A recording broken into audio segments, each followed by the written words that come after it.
Hello दोस्तों, कैसे सभी। मेरा नाम है सतीश और आप देख रहे हो IAS concept in Hindi channel. तो जैसे कि हमारी पॉलिटी की सीरीज़ चल रही है और उसके साथ ही हम लोग आधुनिक भारत की सीरीज़ भी स्टार्ट कर चुके हैं। तो इसमें आधुनिक भारत की सीरीज़ में, इतिहास की सीरीज़ में मॉडर्न हिस्ट्री का जो सिलेबस होता है आधुनिक भारत में, जो टॉपिक, जो कालक्रम हमको पढ़ने होते हैं वो सभी मैं आपको समझा चुका था। आज से हम एक नया टॉपिक स्टार्ट करने जा रहे हैं आधुनिक भारत के इतिहास में,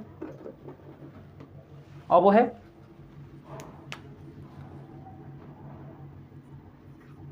मुगलों का पतन एवं क्षेत्रीय राज्यों का उदय।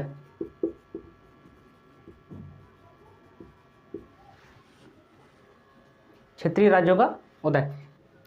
तो आज से हम स्टार्ट करने जा रहे हैं मुगलों का पतन एवं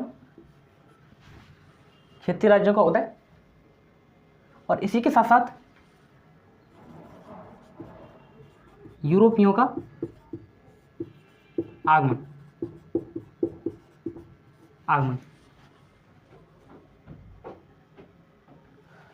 अब हम स्टार्ट करते हैं। सबसे पहले समझेंगे कि मुगलों का भारत से पतन कैसे हुआ, मुगल भारत से समाप्त कैसे हुए। तो आज से हम अपना एक टॉपिक स्टार्ट करने जा रहे हैं। चलते हैं। देखो सबसे पहले हम देखेंगे मुगलों का पतन। अभी देखते हैं, पहले समझते हैं, इसकी पृष्ठभूमि बनाते हैं कि मुगलों की शुरुआत कहाँ से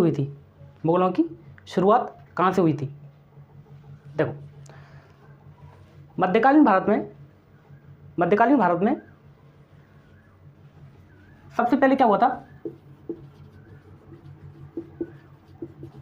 मध्यकालीन भारत का जो इतिहास था,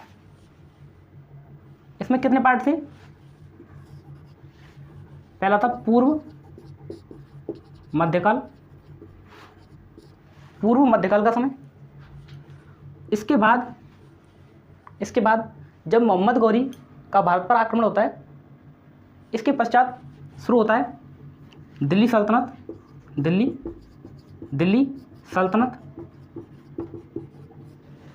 और दिल्ली सल्तनत में भी कितने राजवंश होते हैं, कितने वंश होते हैं। तो वो होते हैं 5। पहला है गुलाम वंश, खिलजी वंश, तुगलक वंश, सैयद वंश और लोधी वंश। मध्यकालीन भारत के इतिहास में अभी हम देखो पढ़ क्या रहे हैं। इसमें हम पढ़ रहे हैं कि मुगलों के पतन का टॉपिक है, और इस मुगलों का पतन है, तो इसमें क्या पढ़ना है, किस प्रकार से पढ़ना है। तो सबसे पहले तो हम समझेंगे कि मुगलों का भारत में विस्तार कैसे हुआ। तो इसको समझने के लिए थोड़ी सी पृष्ठभूमि बना रहे हैं अपनी। देखो, जब मध्यकालीन भारत चल रहा था, तो मध्यकालीन भारत के कितने पार्ट हैं।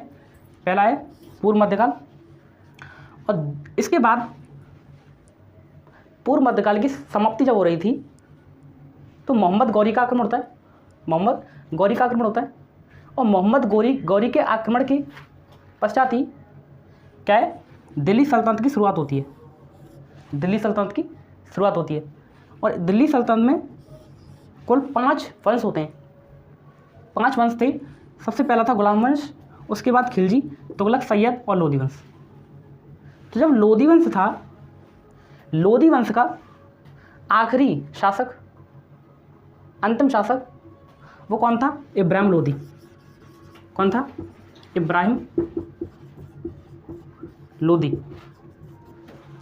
लोधी। और इब्राहिम लोधी जब शासक था, तो इसके सगे संबंधियों ने किसको, बाबर को आमंत्रित किया भारत पर आक्रमण करने हेतु। किस लिए, इब्राहिम लोदी को पराजित करने के लिए, इब्राहिम लोदी को प्रतिस्थापित करने के लिए। तो जब इब्राहिम लोदी के सगे संबंधी ने जब बाबर को आमंत्रित किया तो बाबर ने इब्राहिम लोदी पर आक्रमण किया, बाबर ने इब्राहिम लोदी पर आक्रमण किया।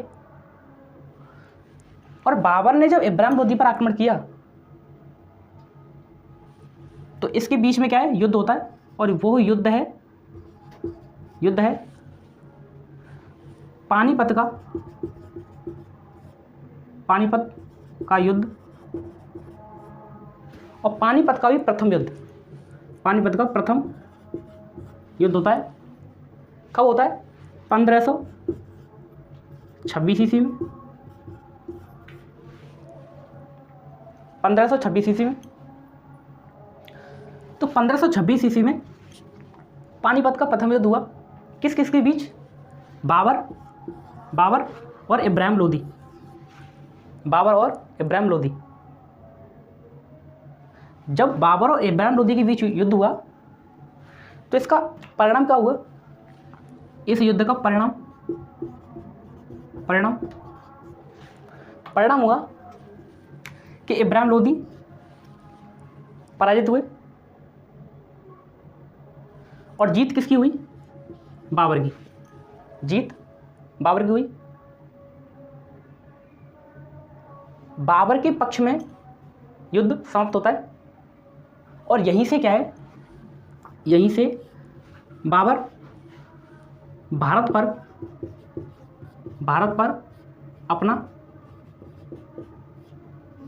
अपना शासन शुरू करता है।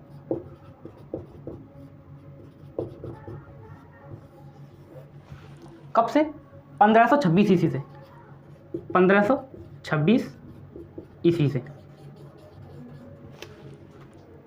और यहीं से होती है मुगल वंश की शुरुआत, मुगल काल की शुरुआत, मुगल काल की शुरुआत। तो इतना तो समझ में आया कि मुगलों का उदय भारत में कैसे हुआ। अब देखते हैं, जब भारत पर बाबर का शासन स्थापित हो गया तो इनकी पीढ़ी दर पीढ़ी शासक आते गए और अपना शासन स्थापित करते हुए अपने साम्राज्य को बढ़ाते गए। और इस प्रकार से मुगलों ने भारत पर अपना एकाधिकार स्थापित किया। तो इनके क्रम में, मुगलों के क्रम में शासक होते हैं। सबसे पहला होता है बाबर, और बाबर के बाद में बाबर का पुत्र होता है हुमायूं,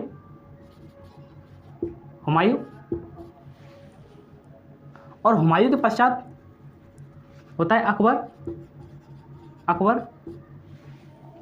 अकबर के पश्चात होता है जहांगीर, और जहांगीर के पश्चात होता है शाहजहां,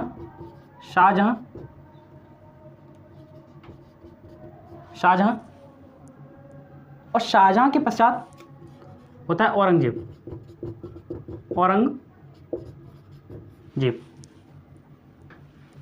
बाबर, हुमायूं, अकबर, जहांगीर, शाहजहां और औरंगजेब। तो जो ये बाबर के शासनकाल से लेकर और औरंगजेब तक के शासनकाल तक, औरंगजेब के शासनकाल तक ये जो काल है, मुगलों का शासन, मुगलों की शक्ति, मुगलों का प्रभुत्व भारत पर। तो मुगल औरंगजेब के समय काल तक 1526 ईस्वी में 1526 ईस्वी में मुगल काल की शुरुआत होती है और 1707 ईस्वी में औरंगजेब की मृत्यु होती है। तो जब औरंगजेब की मृत्यु हुई 1526 से 1707 तक, जब 1707 में औरंगजेब की मृत्यु होती है तो औरंगजेब के शासनकाल तक मुगल काल अपने चरम सीमा पर होता है। और जब 1707 में इसकी मृत्यु होती है और मृत्यु के पश्चात ही मुगल काल का अंत होना शुरू हो जाता है, यानी मुगलों का पतन शुरू। इसका मतलब है कि औरंगजेब के बाद मुगल काल में औरंगजेब की मृत्यु के पश्चात औरंगजेब के बाद जितने भी शासक हुए वो सभी शासन करने में असमर्थ साबित होते हैं, इतने शक्तिशाली, इतने सामर्थ्यवान सिद्ध नहीं हो पाते हैं। और इस प्रकार से मुगलों का पतन हो गया। तो जो हम क्या देख रहे हैं, मुगलों का पतन। तो मुगलों का जो पतन है, पतन की शुरुआत कब से हुई? 1707 में जब औरंगजेब की मृत्यु हो गई, तो 1707 से और 1857 तक, 1707 से 1857 तक, 1857 में अंतिम शासक, मुगल काल के अंतिम शासक बहादुर शाह जफर,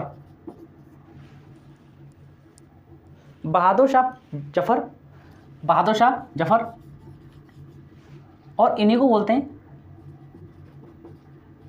बहादुर शाह द्वितीय।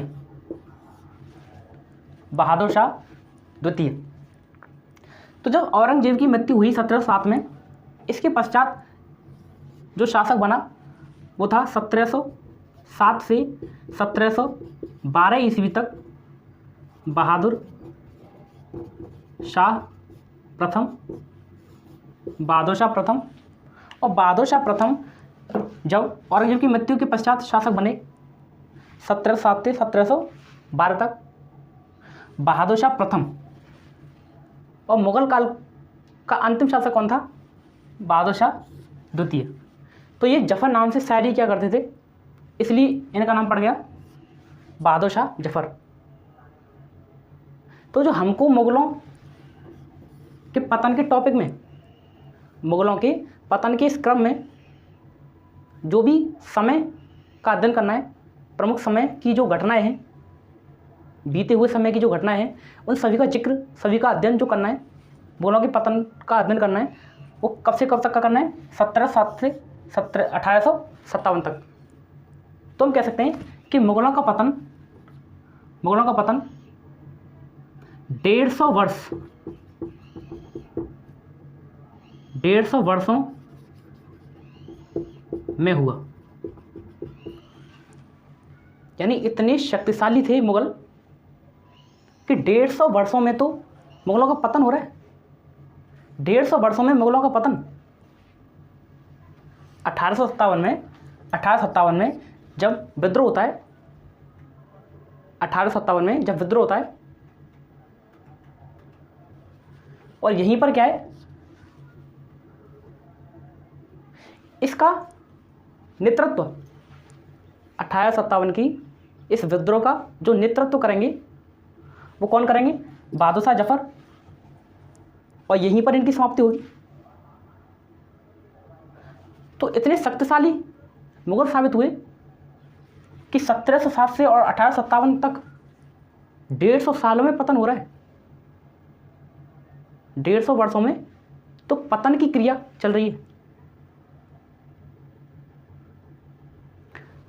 तो इस क्रम में हम देखेंगे जो मुगलों का पतन, हम लोग इस टॉपिक को आज शुरू नहीं कर पाएंगे। इसकी जो पृष्ठभूमि थी इसको भी समझना जरूरी था, तो इसलिए ये टॉपिक आज शुरू नहीं हो पाएगा। इस टॉपिक को हम शुरू कर देंगे कल की क्लास से। तो आज इस क्लास को यहीं तक सीमित रखते हैं। तो आशा करता हूं कि टॉपिक न मान करके जो इसका जो आधार बनाया है वो समझ में आया होगा। तो इस प्रकार से मुगलों की शुरुआत हुई, यहाँ से मुगलों की शुरुआत हुई। और यहाँ पर क्या है, 1857 में बादशाह जफर अंतिम शासक जो हुए, यहाँ पर मुगलों का पूर्णतः पतन हो जाता है। तो मिलता हूँ इसी प्रकार से नेक्स्ट वीडियो में। तब तक के लिए जय हिंद, जय भारत।